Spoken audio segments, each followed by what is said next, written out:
अगर हम पूरे देश की बात करें तो कानपुर को पान मसाला का जनक कहा जाता है। यहीं से पान मसाला की शुरुआत हुई थी, लेकिन आज के समय में जितने भी पान मसाला व्यापारी हैं वो काफ़ी आक्रोशित हैं।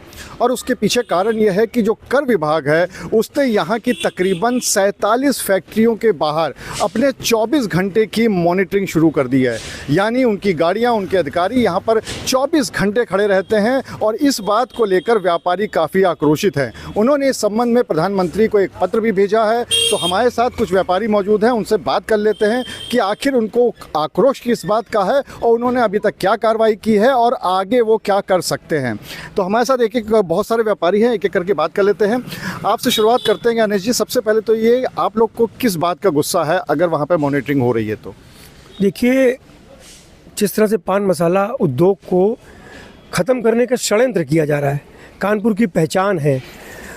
स्टेट जीएसटी में बहुत सारी विंग है, 2 विंग तो बिल्कुल क्लियर है, सचल दल और दूसरा एसआईबी। उनके अपने काम है, वो लोग जांच करते हैं और गाड़ियां चेक करते हैं और छापे भी मारते हैं। उसके बावजूद 24 घंटे निगरानी करना। आपको याद होगा 1 जुलाई 2017 को जब देश में जीएसटी आया तो स्पष्ट था कि जो चौकियां हैं बॉर्डर पे उत्तर प्रदेश के एंटर करने पर, वो सब समाप्त कर दी गई थी। देश में समाप्त कर दी गई थी, जहाँ जहाँ इस तरह की व्यवस्था थी, जिन प्रदेश में, वो समाप्त कर दी गई। उसके बाद ये उद्योग के बाहर, चाहे पान मसाला हो या लोहे में भी कुछ जगह बिठाया गया है। उसके बाहर 24 घंटे निगरानी करना, 24 घंटे एक तरह से चौकी अस्थायी रूप से बना देना, ये बिल्कुल जीएसटी के 1 जुलाई 2017 को जो जीएसटी आया था उसके कानून का उल्लंघन है, उसकी अवधारणा का उल्लंघन है। दुनिया में लगभग 150 से ज़्यादा देश में जीएसटी लागू है, हिंदुस्तान में बाद में आया, वहाँ पर कहीं इस तरह की व्यवस्था नहीं है। और जो उत्तर प्रदेश में भी हो रहा है, अन्य प्रदेश में कहीं नहीं है कि उद्योग के बाहर किसी को बिठा दिया जाए। अधिकारियों को 24 घंटे 12-12 घंटे की ड्यूटी, अधिकारी खुद परेशान हैं। दूसरी बात, सरकार लगातार ये कहती है कि ईज़ ऑफ डूइंग बिजनेस की अवधारणा के तहत उत्तर प्रदेश में उद्योग को हमें बढ़ाना है। 2023 में एक बहुत बड़ा उत्तर प्रदेश सरकार ने एक उद्योग के लिए लखनऊ में बहुत बड़ा आयोजन रखा था।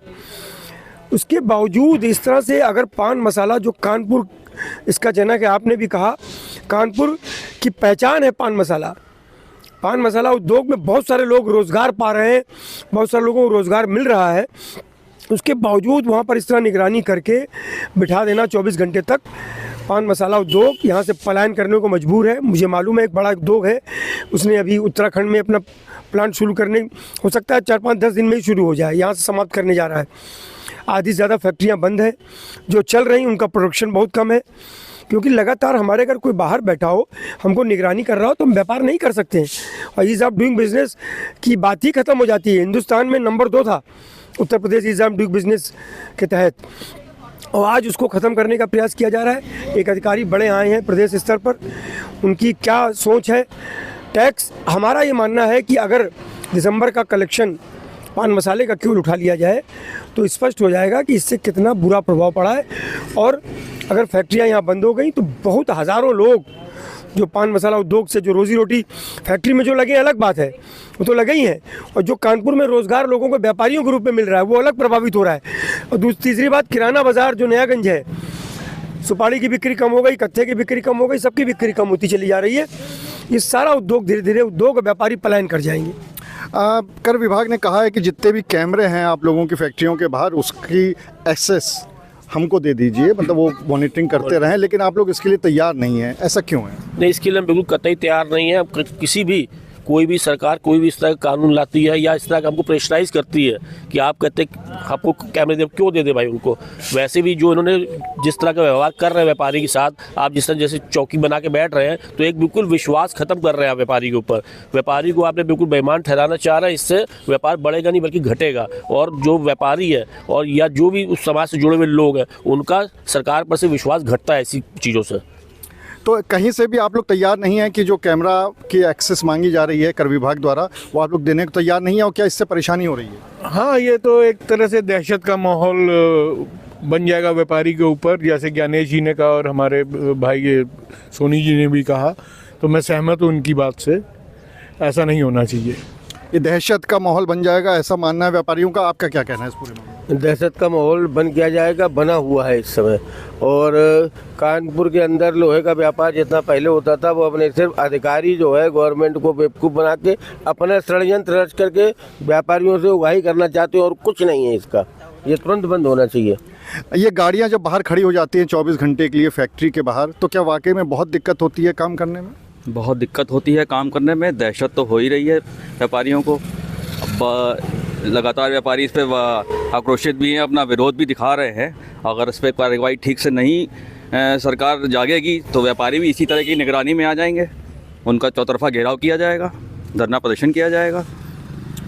एक सवाल और है, आपसे करना चाहेंगे कि ठीक है निगरानी कर रही है, आप लोग को दिक्कत हो रही है, लेकिन अगर हम पान मसाला की बात करें, 1-2 रुपए की चीज़ जिस पे इतना हैवी कर है, उसके बाद भी वो सारी कंपनियां प्रॉफिट में हैं, बहुत बड़ा व्यापार होता है, तो कहीं ना कहीं कर चोरी भी होती है।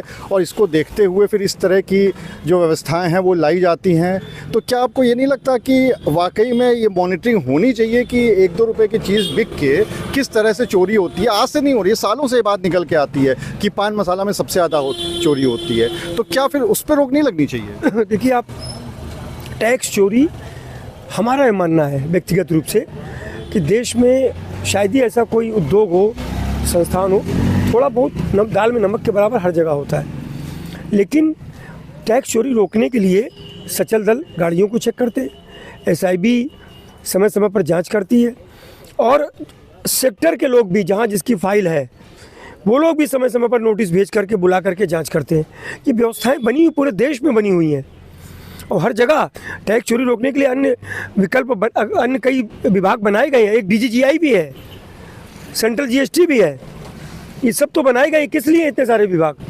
और इस तरह से अगर प्रताड़ित किया जाएगा विभाग, जो फैक्ट्री चल रही है, फैक्ट्री चलते में अगर इस तरह से प्रताड़ित किया जाएगा, तो हमारा स्पष्ट मानना है कि GST की जो नियमावली इस समय आई थी 2017 1 जुलाई जब देश में GST लागू हुआ, उस नियमावली का उल्लंघन है। और चौकियाँ, पहले भी मैंने कहा कि एक तरह से अस्थायी रूप से चौकियाँ बना करके आप किसी के घर के बाहर बराबर निगरानी बिठा देंगे तो व्यापार नहीं कर सकता है। बराबर कोई हमारे सामने बैठा हुआ है सरकारी विभाग का अधिकारी, तो हम व्यापार नहीं कर पाएंगे। दहशत का माहौल होता है, वो दहशत का माहौल बन चुका है। ये दहशत का माहौल ख़त्म होना चाहिए। इसीलिए हमने प्रधानमंत्री जी को पत्र भेजा कल, और साथ में मुख्यमंत्री जी को कॉपी, केंद्रीय वित्त मंत्री निर्मला सीतारमण जी को, GST काउंसिल भी जिसकी अध्यक्ष स्वयं केंद्रीय वित्त मंत्री सीतारमण जी, सबको हमने कॉपी भेजी है कि कानपुर से दहशत का माहौल ख़त्म होना चाहिए, अन्यथा यहाँ से उद्योग तो पलायन कर ही रहे हैं, व्यापार भी प्रभावित हो रहा है। एक आखिरी बात, अभी आपने पलायन की बात करी, तो क्या अगर ये इस तरह की निगरानी नहीं खत्म होती है तो क्या आप लोग पलायन की सोच रहे हैं यहाँ से? बिल्कुल, उद्योग पलायन की तैयारी सबने कर ली है और हो रहे हैं और कर ही जाएंगे। अभी तो परसेंटेज है, एक परसेंटेज है कि इतने लोग कर रहे हैं, या 10 लोगों ने किया या 15 लोग करने जा रहे हैं। धीरे धीरे सारी फैक्ट्री यहाँ से बंद हो जाएंगी। अभी थोड़ी देर पहले मेरी नयागंज में एक सुपारी कारोबारी से यही बात हो रही थी कि उसने कहा कि भैया क्या हुआ, 14 तारीख को ख़त्म होना था, हो जाएगा। नहीं, हमने 19 तारीख हो गई है अब, तो तारीखें दिन पर दिन बढ़ाया जाना। मैंने पहले भी कहा कि सचल दल चलते हैं, 4 गाड़ियाँ वहाँ पकड़ी गई लखनऊ में, तो आपने पकड़ा उसी माध्यम से, तो वहाँ तो सचल दल आपके सड़क पर ही हैं, वो चेक करें। तो सभी व्यापारी हैं जो काफ़ी आक्रोशित हैं, उनका ये कहना है कि जो भी सचल दल या SIB है, इन सब के माध्यम से जो मॉनिटरिंग होती है वो करनी चाहिए। और अगर इस तरह की मॉनिटरिंग होगी कि फैक्ट्री के बाहर 24 घंटे की निगरानी की जाएगी, तो कहीं ना कहीं वो पलायन को मजबूर हो जाएंगे। अनुराग अग्रवाल, TV9 कानपुर।